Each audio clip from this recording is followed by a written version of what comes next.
quest has ended. What do you do when the battle's won? So many questions left unanswered. Hello and welcome, it's Potato, and I'm actually back with another speed paint that I'm talking over. I had actually asked, it's a speed edit, but I asked some of my internet friends what they want me to talk about for this video, and they thought that it would be a good idea if I talked about what problems I have with Miraculous Ladybug. They show on Netflix and Disney Channel, I think. Also, I have a headache and I need to drink water, so that's why my voice sounds so dry and all that. Anyways, here I'm actually making an edit for the show. And yeah, it's not a bad show by any means. It's actually, yeah, it's pretty acceptable. But here are some problems that I have with it, and you don't have to agree with me at all. It's only my opinion, so please don't start any hate in the comments about it, okay? So my biggest problem with the show is probably actually the slow development that they have. Like, I've seen mostly animes that are like 12 episodes, and they have more development in one episode than the show has had so far. Like, it's so slow and it's like super repetitive.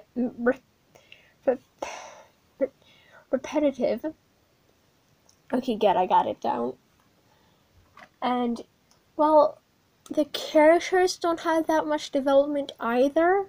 I mean, I kind of like them, and Chloe is so far, Chloe and Adrian are like the only ones that actually had death.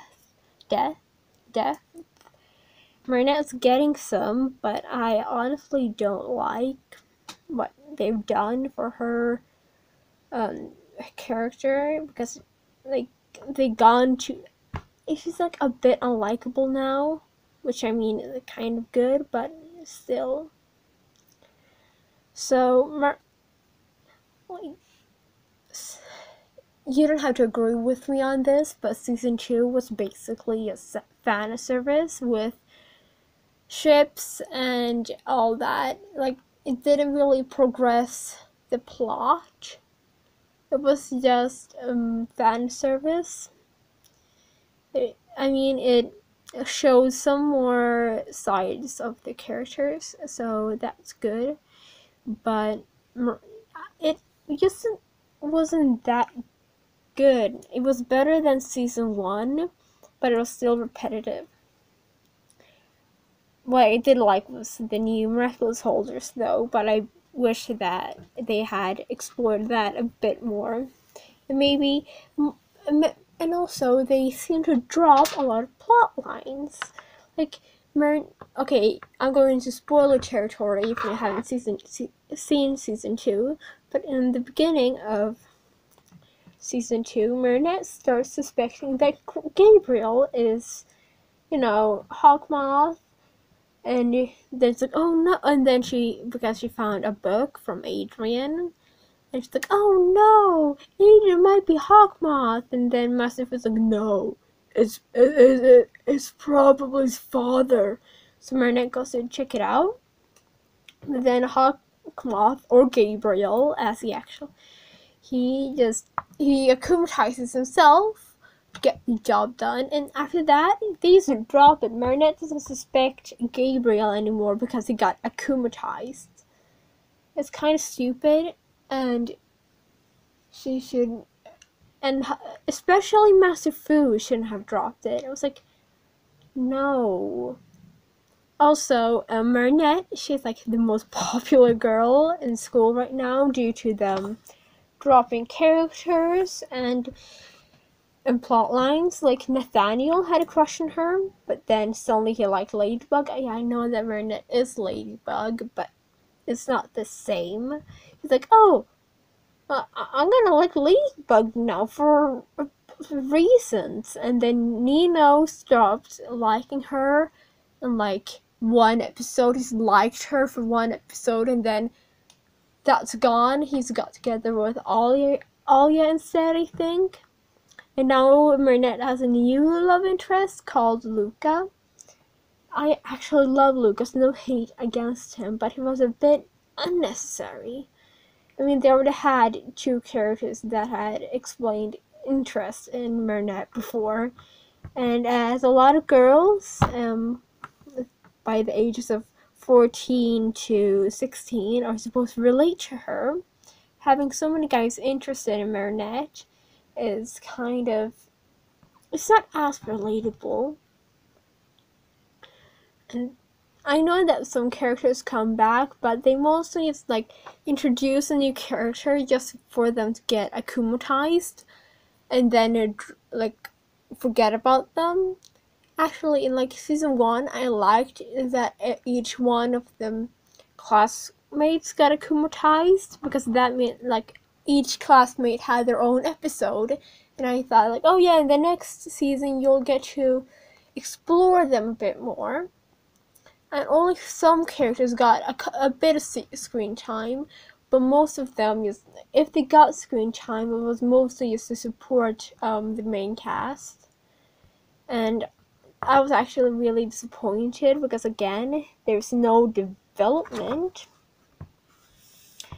And a problem, I think why I think that this might be is because of the lack of time put into the writing of it, because season 1 was written in 6 months, and I think that they've gotten stuck writing episodes that fast, and I want proper development episodes. Like, if the episode doesn't serve a purpose to the story, then why does it exist?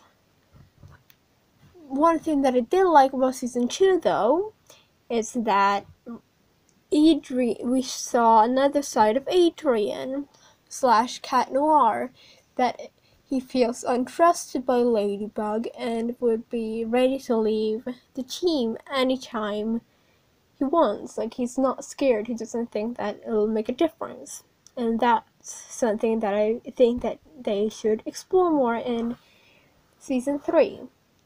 Now, I've only seen one episode from season 3, but I stopped I didn't exactly want to watch any more episodes.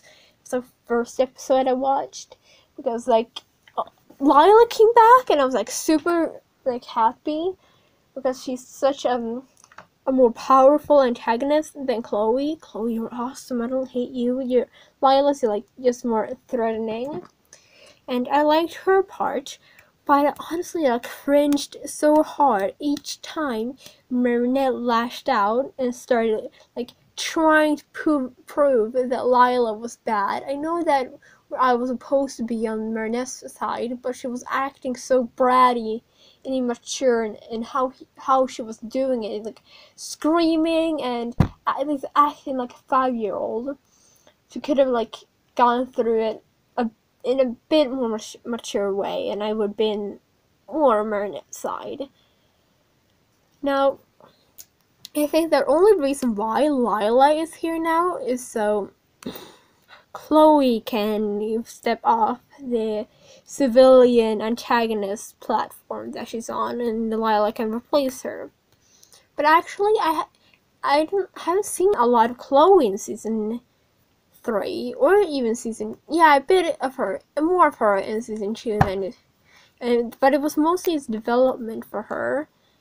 And Chloe is probably my favorite character right now, just because of her depth. I can't talk today. And yeah, but do you know what bugs me the most about the show? It doesn't actually have to do with the show. I'm throwing a ball right now, just so if you wonder what I'm doing.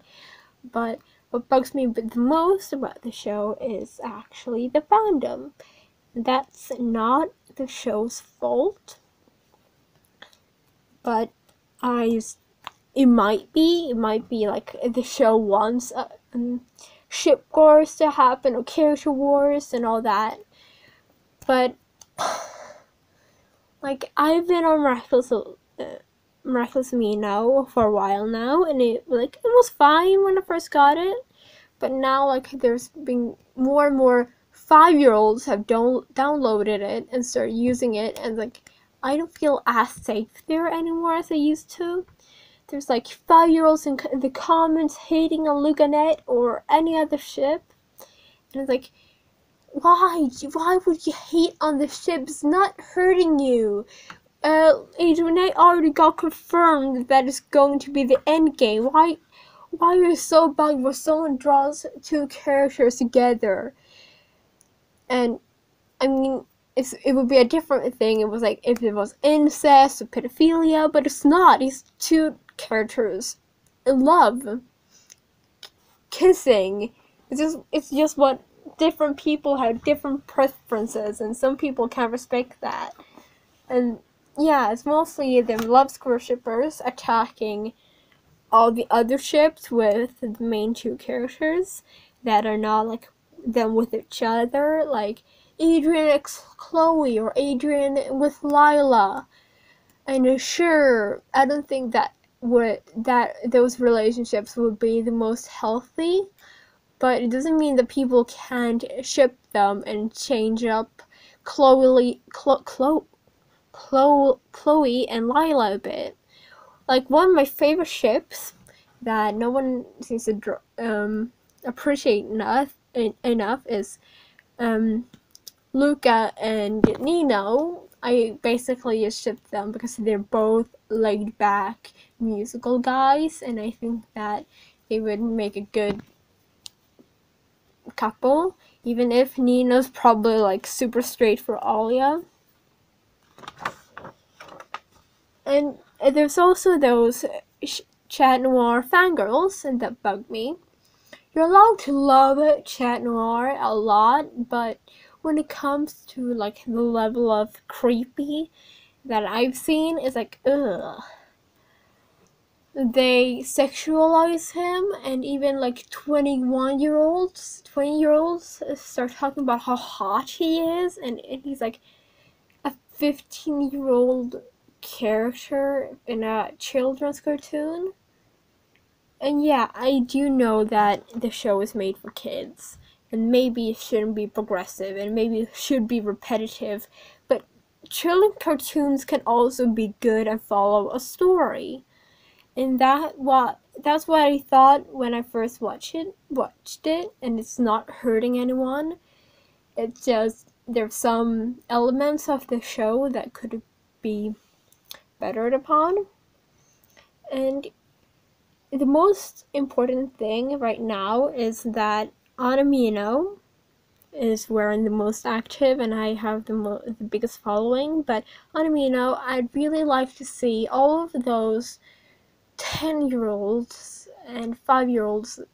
I'd like to see them leave, because Miraculous Amino is 13 and up, and there's a reason for that.